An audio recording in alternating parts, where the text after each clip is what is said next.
today's conversation. I feel like we are champions in this work. And so just really looking forward to sharing this program with everyone today.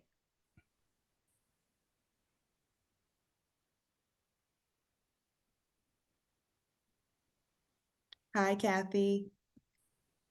Morning or afternoon where you are, maybe. Yeah. Yeah, it's Living in your world still. that's okay. And hello, Jose. Good to see you. Good morning, Precious. Good morning. Oh, well, no, good afternoon on my side. Hi, I was following Jose. Kathy. Good afternoon. Different time zones, and according to my 8-year-old, time is relative, Mom. And I'm like, where do you get this? He should write a book. He has the best key phrases. I do have 2 o'clock on my end, and I would like to honor everyone's time today. So I am going to jump in and get started. This session is being recorded. So if there's something that you want to revisit, rewatch, or share, you can feel free to do that at the closing of today's webinar. I'll be sure to produce it as quickly as I can to share the recording out with everyone. I see some familiar names and faces on the call and some whom I am new to. I'd love to introduce myself to you. My name is Precious Miller. I am the Director of Basic Needs and Belonging within the Michigan Center for Student Success at MCCA. And today our topic of conversation is going to be this incredible program called Food Assistance Education and Training Plus. Now, we love a good acronym. So some of you may have heard of this program called SNAP-ENT, SNAP-ENT Plus, FAENT. However you have come to this space, all of those acronyms are talking about the same program that we're going to be reviewing today. I have a very brief agenda, and I'm going to quickly get out of the way because we have some fantastic presenters from ACCT and SJI who are going to be sharing the program for you. I just wanted to give you a bit of a context that helps set the stage for why this, why now. So we'll do a brief review of our work, an overview of the FAENT program offered by our partners at ACCT and SJI.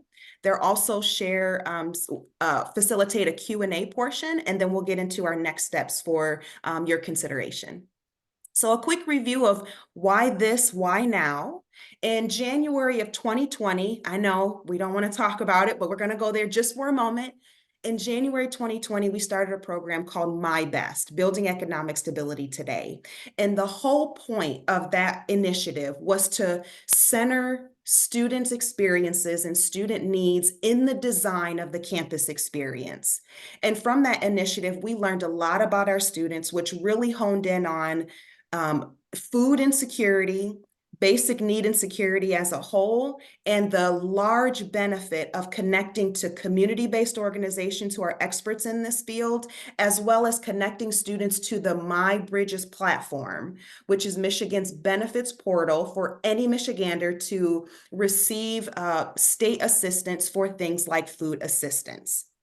Now, from that project, we were able to partner with ACCT and SJI. Starting in January 2020, we began to partner with one another. And during that partnership, we collaborated with a small cohort of Michigan community colleges, such as Jackson, Grand Rapids Community College, Macomb, Mott, and Muskegon. And from that cohort, we wanted to share the food assistance education and training program with them, obtain their feedback on challenges other colleges may experience when they begin to explore this program further, and then provide the association with feedback on how we can assist additional colleges in becoming FAENT Plus partners.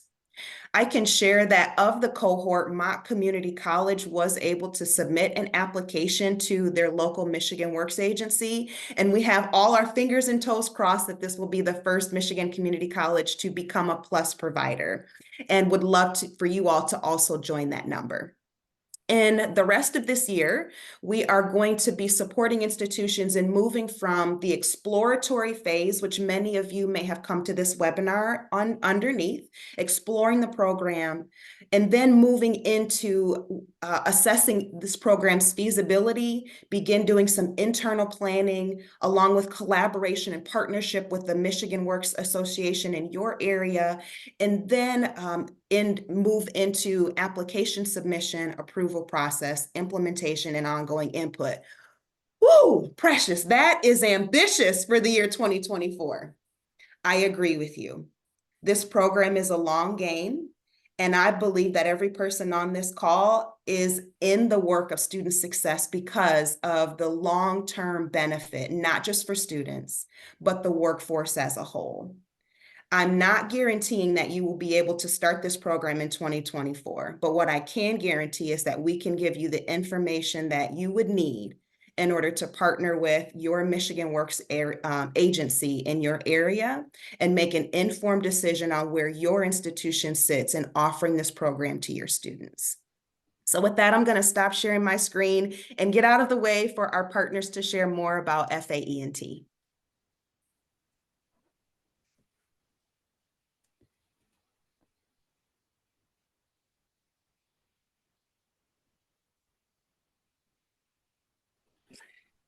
Good afternoon, everybody. My name's Kathy Metcalf, and I'm from Seattle Jobs Initiative, or SJI, and we've been working as the technical assistance provider for the ACCT grant. My background is running a SNAP E&T program at Ada Community College. I then moved to the State Board of Community and Technical Colleges in Washington, where I ran our E&T program for the state for 34 community colleges in Washington. So I have a strong background in SNAP E&T, and today I will be providing an introduction to SNAP E&T and answering any questions that you may have. And with me today, I have Jose.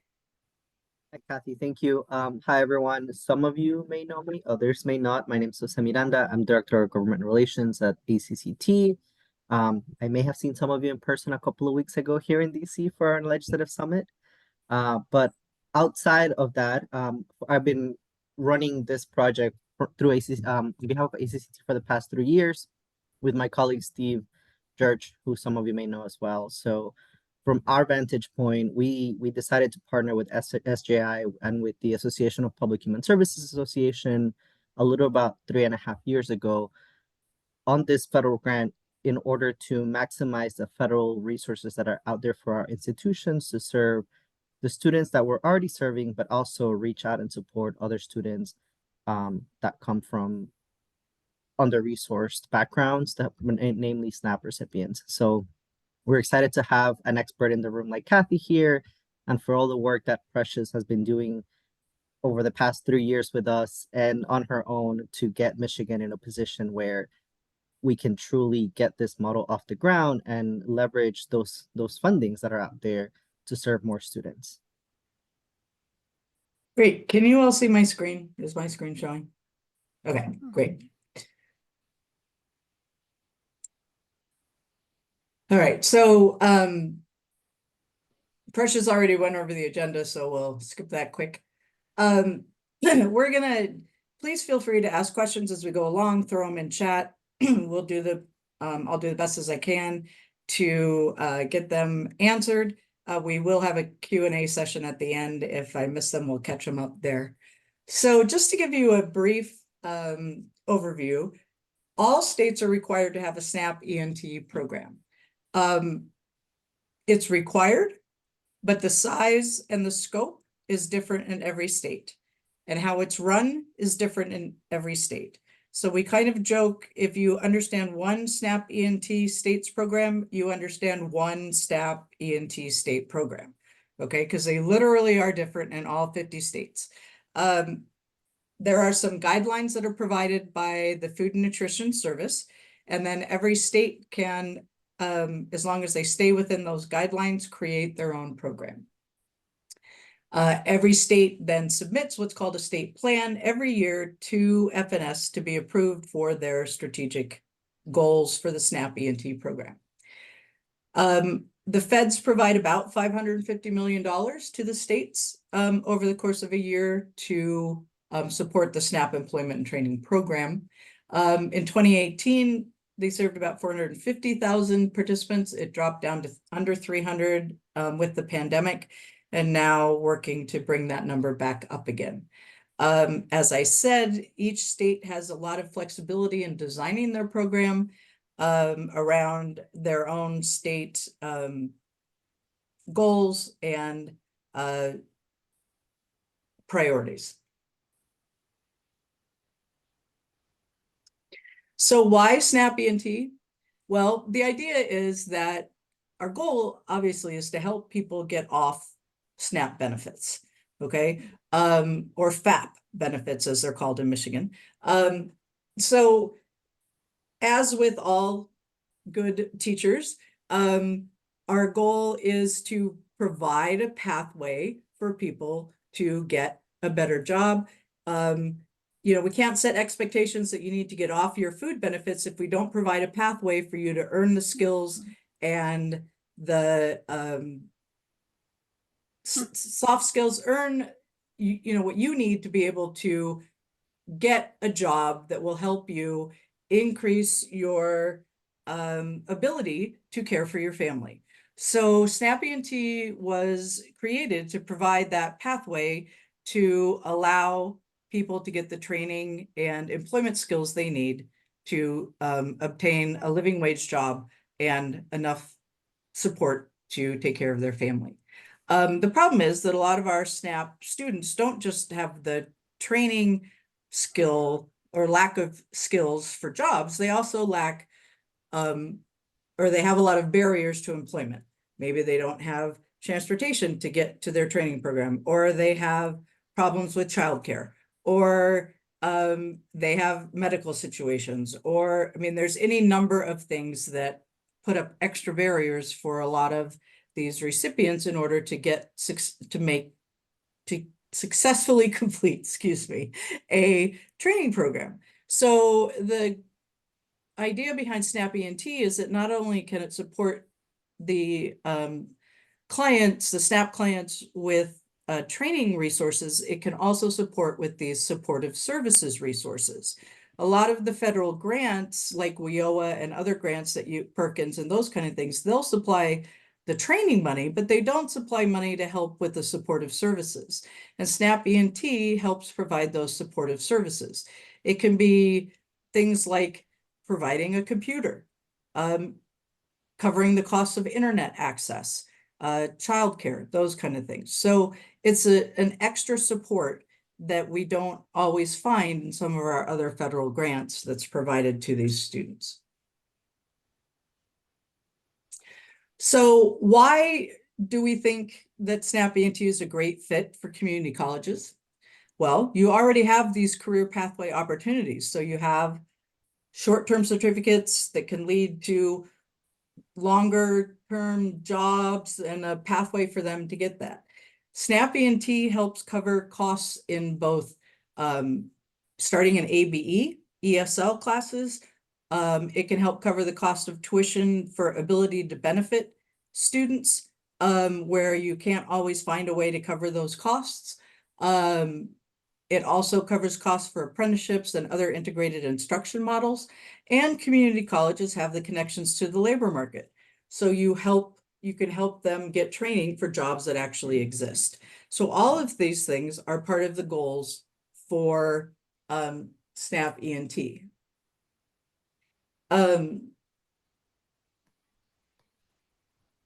So we have a question about discontinuing funding for SNAP. They won't discontinue funding for SNAP. It'll never that won't stop. And the SNAP programs, I don't think there's any doubt that they'll continue to go. They may make more restrictions on people receiving SNAP, like more people that have to go through training programs. That is likely, but the likelihood of stopping the SNAP supports is very low. That was a question in the chat. Okay, so what are the benefits? Well, the benefits for the students are that they can help support your students' basic needs while they're in college with items such as books, tools, clothing, internet, some of the things that I've already mentioned. It also provides case management for students struggling to navigate the college systems. Now, you do all these things, okay? And this is one of those things that I want you to understand about SNAP ENT. It is not meant to be a new program. It's meant to be a way to help support what you're already doing. People don't understand that community colleges provide case management. You are doing this already. You're providing training programs. You're providing case management through your advising systems, through your navigators, you have lots of different ways that you're providing case management. So the idea behind SNAP ENT is that you're already doing these things. And so why not get some reimbursement for your college for some things you're already doing, okay? It is not meant to hire new staff right away. It's not meant for you to lay out extra money. It's meant for you to look at what you're already doing, what you're already spending, and then getting reimbursed for those costs. So I kind of like to think about it as a rebate program. It's like going to Costco or wherever you shop, and if you buy $100 worth of a particular type of product, you mail in the receipts and they send you back 50 bucks. Well, that's the way this program works.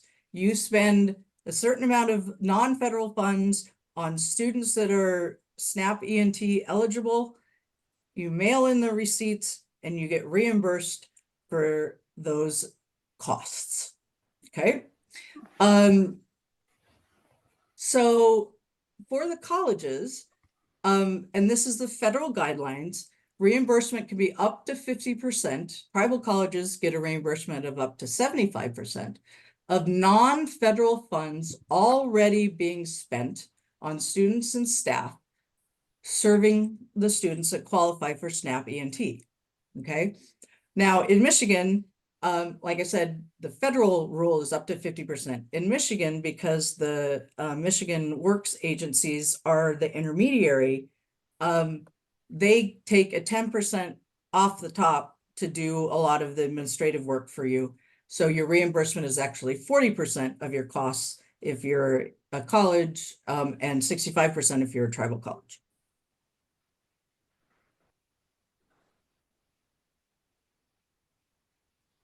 So what is a third-party provider?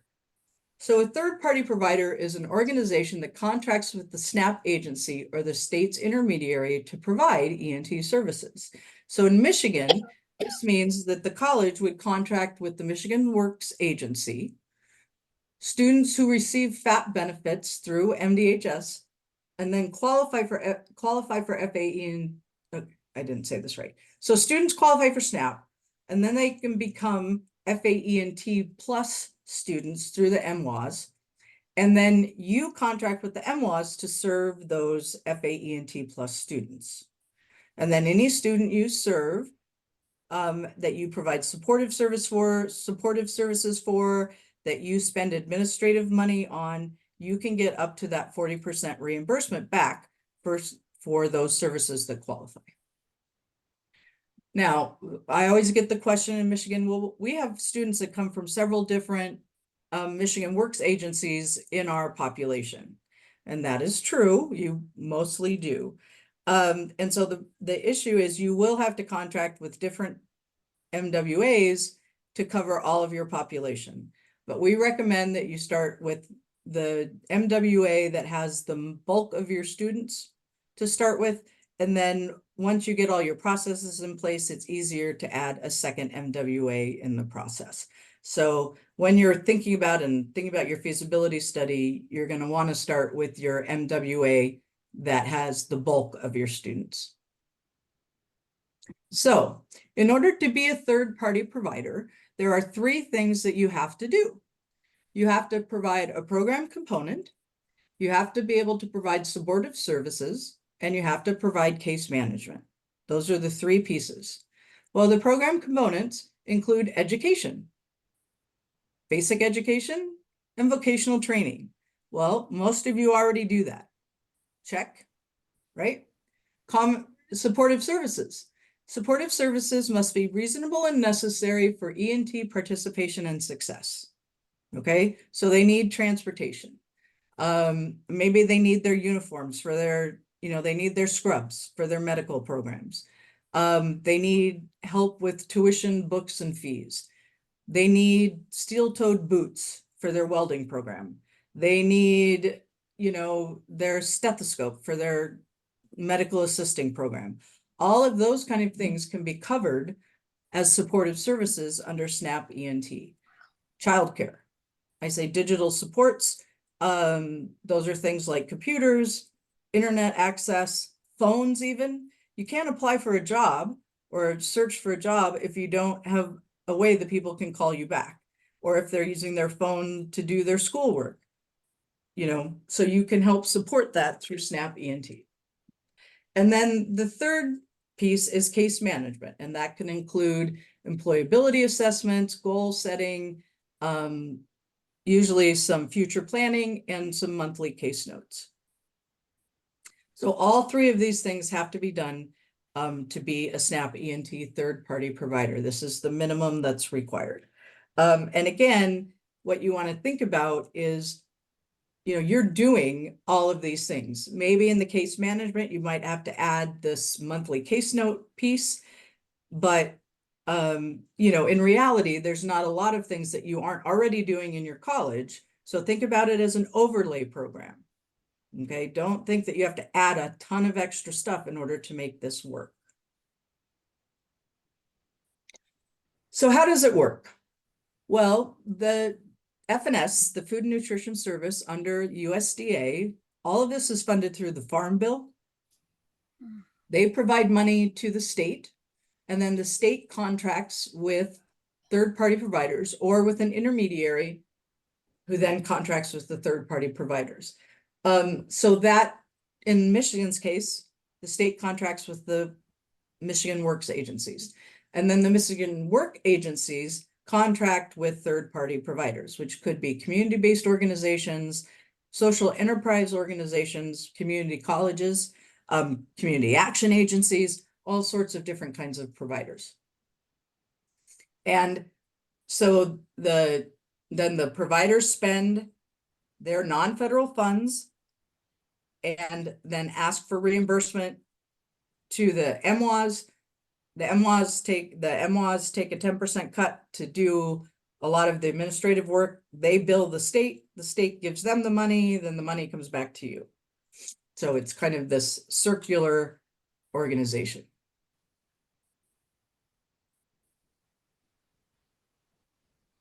So when you're looking at how to set up your program, we really look at really five, but 4 areas of alignment when you're thinking about feasibility. The best opportunity for your reimbursement, and again, I say 50, it says up to 50 because this is the federal program, and every state does it a little bit differently. But you want to look at do you have enough participants? Do you have the non-federal funding? Are you providing the 3 services that are required? And do you have the capacity to manage the program? And then all of that is in the state context and priorities. What is the state, are they wanting particular jobs focused on? Are they wanting a certain population of people? Are they looking to support single parents? Those kind of things. If you have alignment in these 4 areas, and most of you will, then you have a strong case for setting up or standing up a SNAP ENT program, or an FAENT plus program, as it's called in Michigan. So let's talk a little bit about each of these areas. I just mentioned, the state has to be willing, or your MWA has to be willing to take on more third-party providers. And that is always a capacity issue. So if your MWA in your region is not willing to take on a third-party provider, then it's kind of dead in the water. Where the MWAs are also getting support from different organizations to help them stand up third-party provider programs. And so, and the state is really pushing and promoting the third-party provider program. So more and more MWAs are getting involved. So this is kind of right time, right place, as they're getting pushed to do a better job of including colleges, getting you ready to be in the situation to apply is a great place to be. And then, you know, always looking out for those other state initiatives. The idea is that you want to sell yourself to the MWA so that they can say to the state, we're doing what you want us to do because we now have another provider that is meeting the needs of the state to provide for these SNAP FAENT plus recipients. So if you can go in and say, hey, the state is looking to train more people for this high demand job, and we have slots in our training programs to provide those SNAP recipients with this training program, then you're making the MWA look good. They're going to think about you as a better provider than someone who maybe can't meet the goals of the state. So you always want to think about how you can sell your program to the MWA as a way of helping them meet their requirements for the state. So then participants. So students are eligible for SNAP ENT or FAENT plus if they're receiving SNAP. They can't be on TANF, so they can't be receiving cash assistance. And the goal is that they're able to work upon program completion. So if they have a disability or something else that would prevent them from working, they wouldn't qualify for SNAP ENT. Okay. And then the other thing is that most, the reason it's community colleges and not four-year colleges is that the idea is that we're trying to get them started on a pathway. So the SNAP ENT program is that starting point, a 2-year degree, a short-term certificate, something that gets them going in their career to move forward. Most states don't approve things like liberal arts degrees, even though we know even with a liberal arts degrees, you can get a liberal art degree or certificate, you can get a better paying job. But the idea is that it's programs that would lead to a job directly after completion. So SNAP ENT can support students who are enrolled in certificate or degree programs that lead directly to a program. They can start in the ABE program. It can support any integrated programs. I think Michigan has integrated ABE and vocational programs where they take both ABE and vocational programs at the same time. Do you have an integrated program? In Washington, we call it IBEST. I don't know if Michigan, maybe Michigan has, maybe not. Precious, you're muted, so I don't know what you Sorry, said. I'm not sure. Does anyone Okay. online know by chance? No? Okay.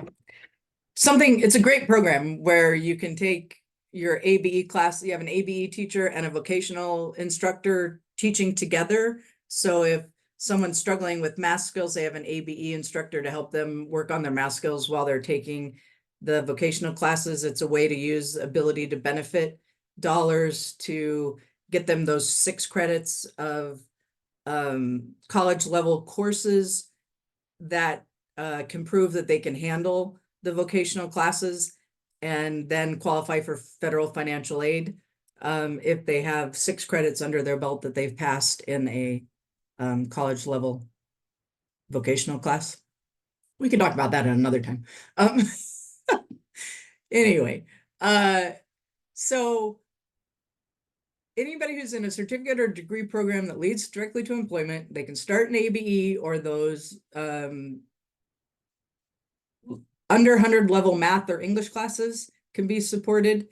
If they need any additional supports to succeed, like we've talked about, those are the kind of students that can be supported through your SNAP ENT program. So when you're thinking about feasibility, you want to think about, do you have a population of SNAP recipients on your campus that could qualify for SNAP ENT that would fit into one of your programs that would meet these criteria? So funds. So eligible funds for reimbursement are funds that are non-federal and not used for other federally matched programs. Any examples are any of your state allocation, any county or city funds that are given to you, private donations, foundation grants, community development block grants are the only federal funding source that is eligible to be used for reimbursement. When you think about state funds, most states, and I'm sure Michigan is the same way, allocate funding to the community colleges to help support your work, okay? And so all of the money that is allocated from the state is money that can be spent and reimbursed through this program. When we talk about foundation grants, a lot of community colleges go to their foundations and ask for a startup fund for their supportive services. Excuse me. If you ask the foundation for even a couple $1,000 to start your supportive services program, you spend $1,000 in month one, you get $500 of that back. Then you have $500 for the next month to spend. Okay, that's the way it works. And the foundation can go out and help generate funds for you because they can tell their potential funders that for every dollar they donate into this fund, you bring in another 50 cents. So their return on investment is 1.5. So for every dollar they invest in this program, they're actually getting $1.50 on their investment. So any money that comes in, any money that comes into the college from the state for specific training programs is reimbursable. So if your state has vocational programs that they're funding for high demand jobs, anything like that is reimbursable. And all of that is the way you can build on your investment, and then the money comes back to you through reimbursement. It loses its federal designation and you can use it on all sorts of things within your college. It doesn't necessarily have to go back into the SNAP ENT program. It could be used to support your food pantry. It can be used to support other programs within the college for students with basic needs. However, if you do put it back into your SNAP ENT program, it gets reimbursed again and again and again. So it's a constant cycle of reimbursement. So, you know, you need to find those eligible funds. Now, a lot of colleges get WIOA funds, and you have staff that's funded through WIOA. You can look at, you don't have to pay the staff 100% from non-federal funds. If, say, 10% of their time is going to be spent working with, or let's say 20% of their time is being spent working with SNAP ENT students, you only have to fund that 20% with non-federal funds. So they could be funded 80% with federal funds and 20% with non-federal funds.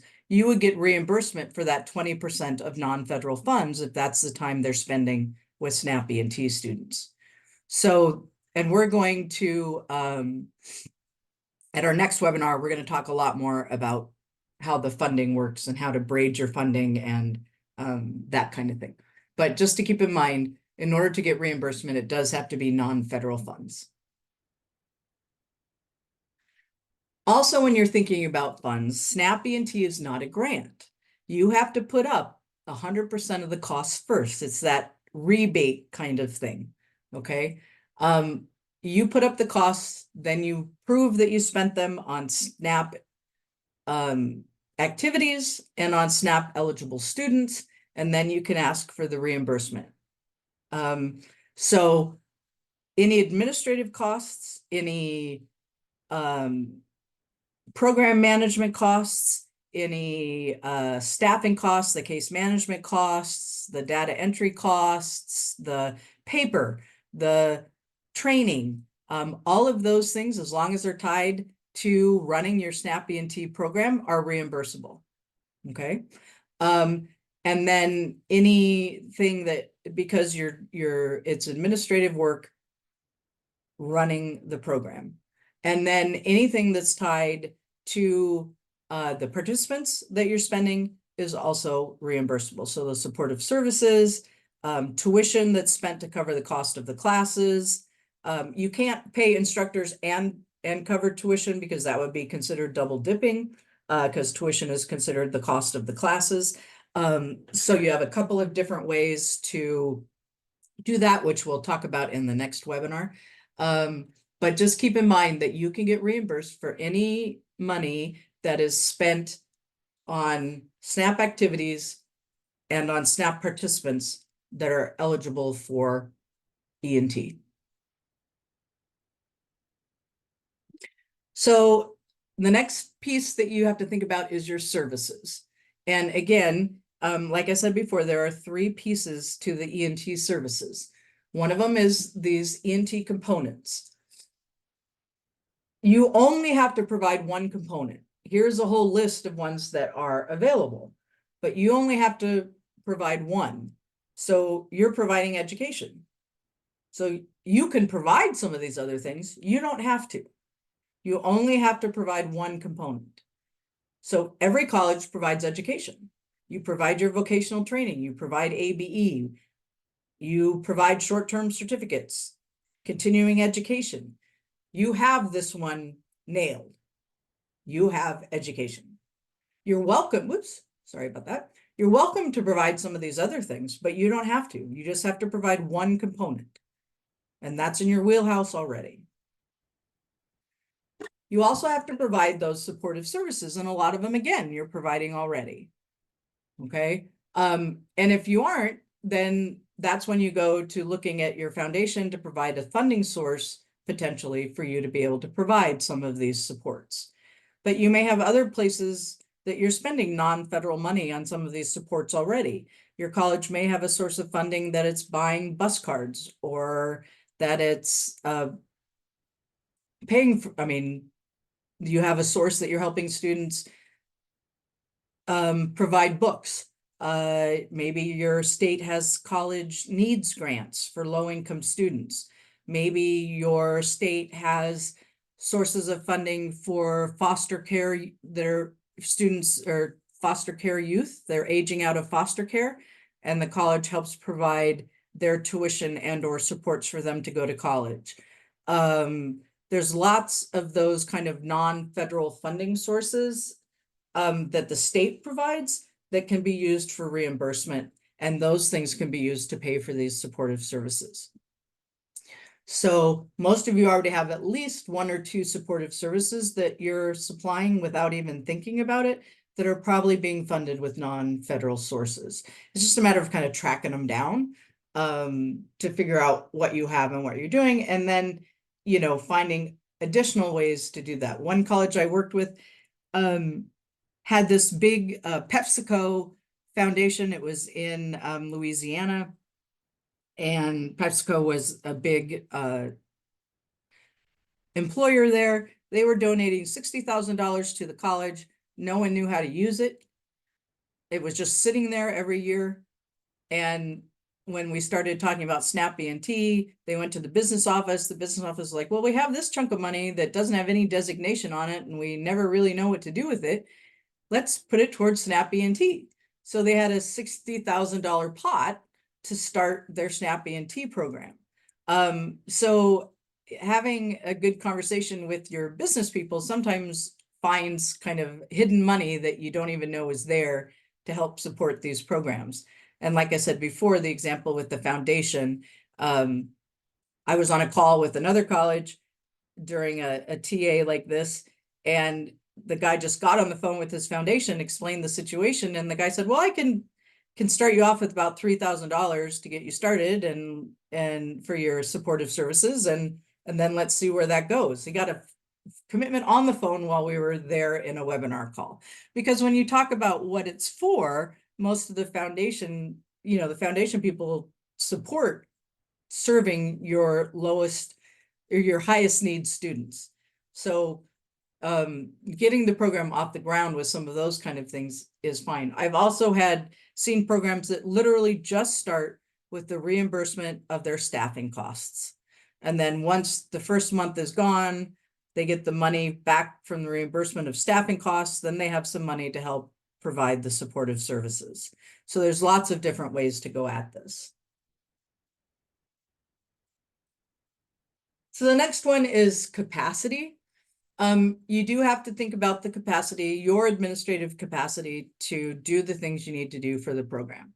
There is documentation, you have to collect receipts, you have to be able to show that the people that you provided supportive services for are on SNAP and qualified for SNAP E&T. You have to make sure that you can show that you're not using federal funds. There's some tracking and reporting because it is federal funds that you're asking for. You sometimes will have some auditing that occurs. There is monitoring that will occur, and there is some budgeting and invoicing that happens. So you have to think about setting up those processes.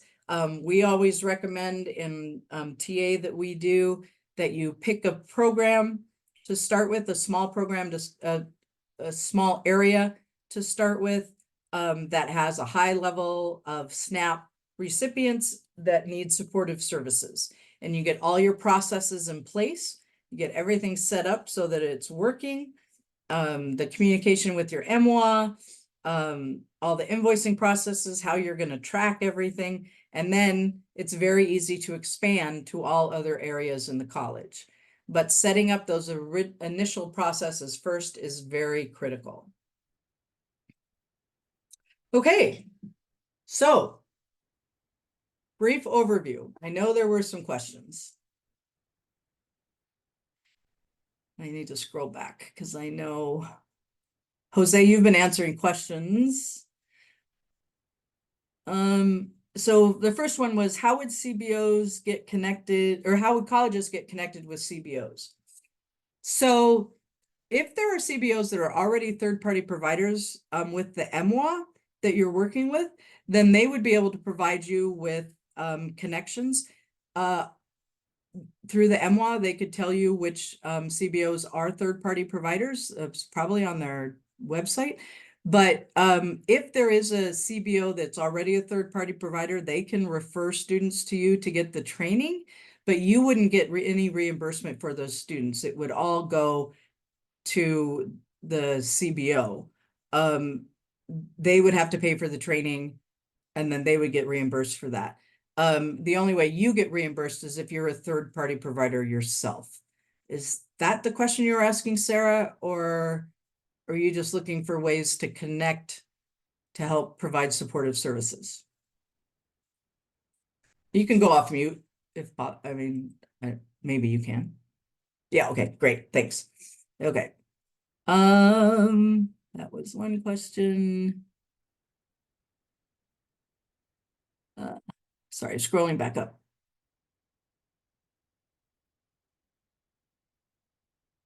One of our student supports is an on-campus food pantry. Okay. Right. So food is not an eligible category in SNAP E&T because the idea is that SNAP students are receiving food. However, once you get your reimbursement, you can use your reimbursement money to support the food pantry because it's no longer has a federal designation. You just can't get reimbursed for it again. So once the money comes back to you in reimbursement form, that money can be spent any way you want to. But if you spend it again on SNAP E&T programs, you do get reimbursed a second time and a third time and a fourth time. Does that make sense? But the money's yours once it comes back. So think about it this way. You're using non-federal funds to get a federal reimbursement. So when it comes back to you, it's gone through the state and now it's yours. It doesn't have a federal designation anymore. Okay, so it's like, why would you want to use non-federal funding to then get more restricted money coming back? So the program isn't set up to do that, which is why it's a reimbursement and not a grant. If it was a grant and you were given all the money up front, it would have all those restrictions on it all the time. That's a helpful clarification. Thanks, Kathy. Yeah, no problem. So there are roadmaps. APHSA, did you drop your link in, Jose? No, but Precious has it embedded into the MCCA's page, so it's there. Okay, great. So as part of this national partnership grant, roadmaps were actually created to help you kind of put together starting points and going through. So it's worth checking in about that. They're really great tools. Our library provides Chromebooks, Wi-Fi, as long as they remain currently enrolled with this. Yes. You absolutely can get, for the purchase of those, you can get reimbursed up to 50% for the purchase and for the cost of the hotspots. As long as they're given to SNAP ENT eligible students. So you'd have to track the students that are eligible. So most colleges that I know in their database system create a designation code for SNAP ENT students. So once they've been accepted into your program within your college, they get designated somehow with a code so that when they check out a hotspot or something and they already have that designation on it, it's easy for the business office to run a report that shows 10 SNAP ENT students checked out a Chromebook and a Wi-Fi hotspot. And so we can bill for that reimbursement. There's different ways to set it up, but yes, as long as they're SNAP ENT students, you can also purchase devices. You can purchase devices for them and get reimbursed 50%. You can purchase a device up to $750 are the federal guidelines for SNAP ENT.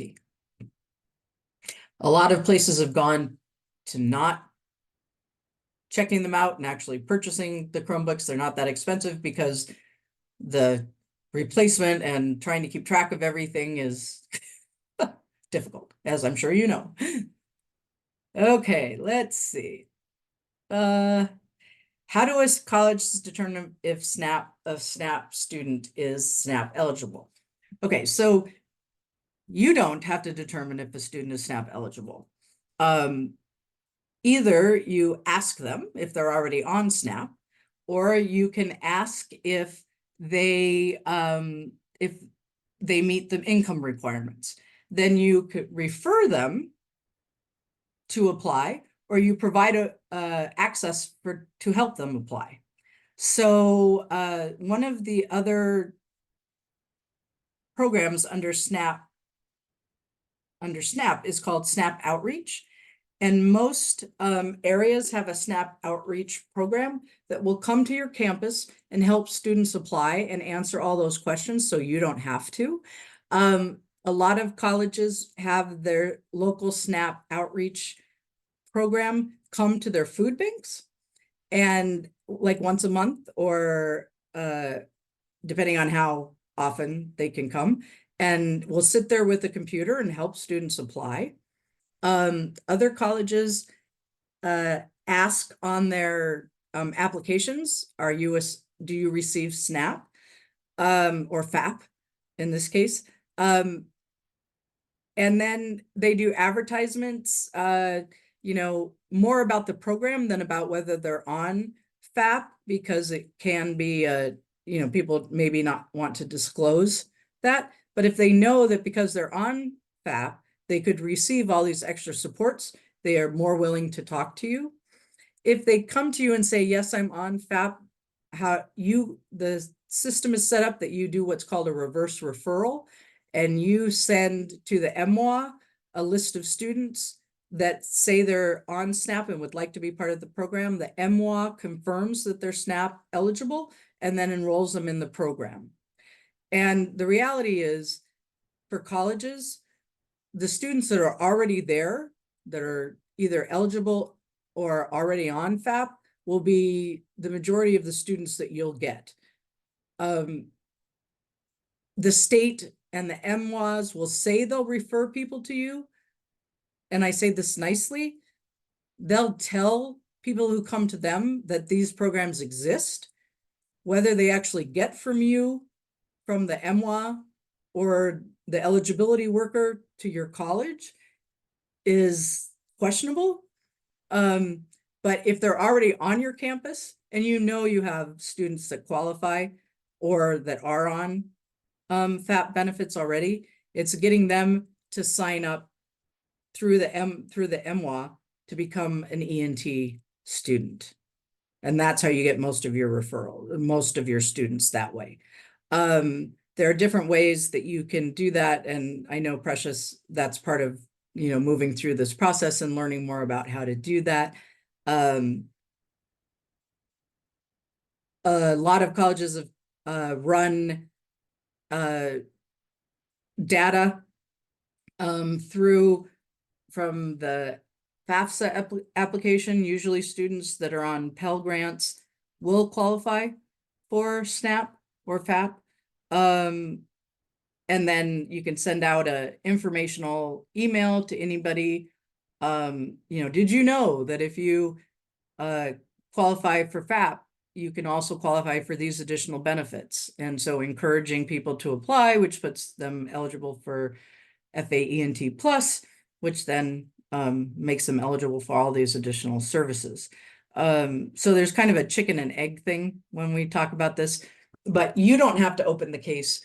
You request that the Michigan Works Agency opens the case, and then they confirm it back to you so that you can charge for that person. Okay, so Precious posted the roadmaps. Okay, so reimbursement for tuition. The eligible participant cannot, the idea is that SNAP, if you're a SNAP ENT person, it has to be free to the participant. So you'd have to have a non-federal funding source to pay for the non-credit costs. So either through foundation or through a needs grant or some way that you would pay the upfront costs. So if you already have a source that's covering those costs, you could get reimbursed for that. And this is again where you might be able to go to a business who is looking for people to be hired in this particular area and ask them to front some training costs. You can go to the foundation again. You can look at what state funds might be able to cover the costs of these SNAP students. But no, the students have to be able to get the program covered cost-wise.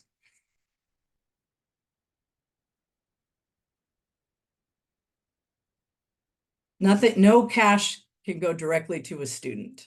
So all the reimbursement has to go to the college.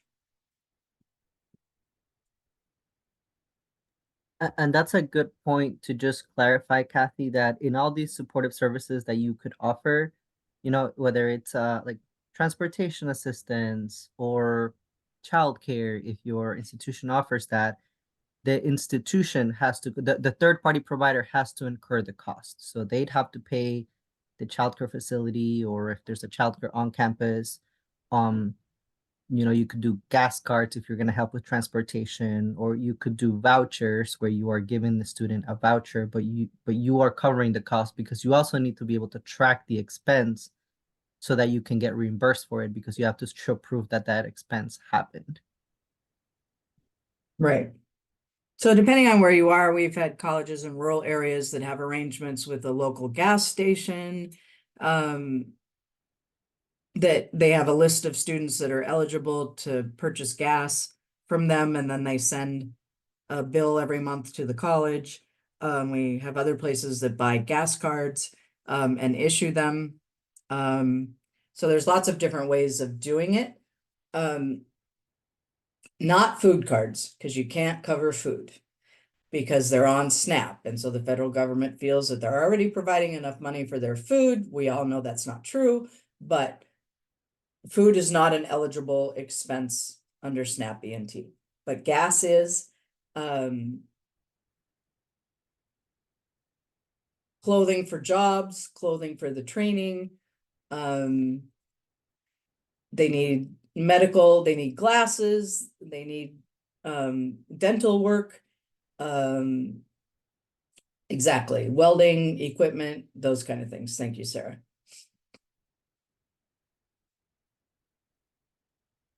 Correct, and 40% in Michigan because MWA takes 10%. The idea is that MWA is actually reducing the administrative burden for the college. And they are in a lot of ways, taking away, you don't have to check the eligibility, they check the eligibility. So there's a lot of things that the MWA does to take the burden off the college, so they take a cut in order to help the college's burden. Kathy, there was also a question that came through the chat about reimbursement. Could you quickly touch on the budget and application process and how that kind of flushes itself out so colleges don't spend time on expenses that won't be approved? Sure. In order to become a third-party provider, each Michigan Works agency has a process for application. Those usually occur in the spring, because the Works agency, the Michigan Works agency, has to put together their plan and submit it to the state. So they have to identify all their providers to the state, and then the state has to take all the Michigan Works plans and put them together and apply to the federal government to tell them how much money they need each year. So when you put your budget together, you will set out what you're going to be spending or what you're going to be requesting for reimbursement, how much in administrative costs and how much in supportive services costs. And then you'll negotiate or go over everything with the Michigan Works agency so that they understand what you're spending and that everything that you're going to be spending on is eligible for reimbursement. As I said before, the next webinar, we're going to really look at what are eligible costs in both the administrative and participant reimbursements. We're going to talk about how you have to track your FTEs and how you can bill in 2 different ways for your staffing, and then talk about how you have to keep track of your staffing hours and those kind of things. So we'll dig more into that next time. I think it's March 21st. Thanks, Precious. I'm reading your lips. You did great. And if So I really, can, because I know this is a big concern and there really wasn't time to give you the overview and really dig into the budget. So we're going to do a whole hour on budgeting stuff next time. I promise. and if I can, in simple terms, if I can just one more thing, as long as the student is a SNAP recipient and the MWA has told you, yes, they're eligible for SNAP ENT at the time that the expense is incurred, so long as it's an eligible expense based on what your MOU with the MWA is, you should be able to get reimbursed. The key Right. there is whether it's a SNAP recipient who's already been approved for SNAP ENT. Thank you, Jose. All right, I know we're running out of time, so I'm going to turn it back over to Precious. Okay, you've stuck with us this far. You guys are doing fantastic. We will have another webinar on March 21st from 10 to 11 a.m.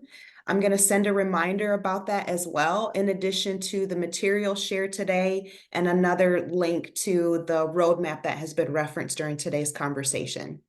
If you have any questions, please feel free to reach out to me. I can answer any questions in the meantime if you have a burning question between now and March 21st. And again, I am so thankful for the time that you shared with us this afternoon.